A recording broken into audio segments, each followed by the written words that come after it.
বাংলাদেশ সময় শুক্রবার ভোর ৫টায় ইকুয়েডরের বিপক্ষে বিশ্বকাপ বাছাইয়ের ম্যাচ দিয়ে ব্রাজিলের কোচ হিসেবে অভিষেক হতে যাচ্ছে কার্লো আনচেলোত্তির। ক্লাব ফুটবলের সফলতম কোচ এই প্রথম কোনো জাতীয় দলের দায়িত্ব নিয়েছেন। নতুন অধ্যায়ের শুরুতে আনচেলোত্তির সামনে 5 চ্যালেঞ্জ। ব্রাজিলে পা রেখে ৬৫ বছর বয়সী ইতালিয়ান কোচ বলেছিলেন তার একমাত্র লক্ষ্য সেলেকাওদের ৬ষ্ঠ বিশ্বকাপ ট্রফি এনে দেওয়া।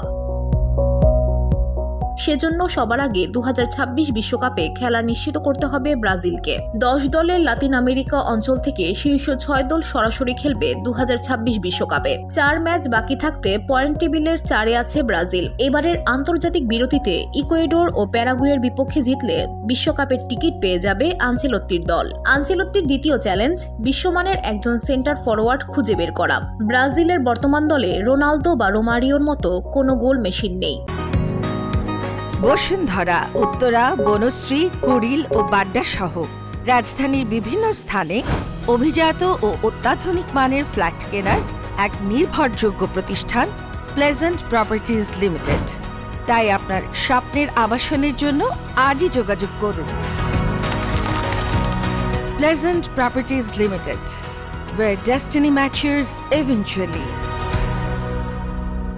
ভিনিসিয়াস জুনিয়র ও রাফিনিয়া মূলত উইঙ্গার। প্রথাগত নাম্বার 9 হিসেবে শুধু রিচার্লিসনকে খেলাতে পারেন আনচেলোত্তি। রিচার্লিসন নিজের সেরা ছন্দে না থাকায় দ্রুত বিকল্প খুঁজে বের করতে হবে নতুন কোচকে।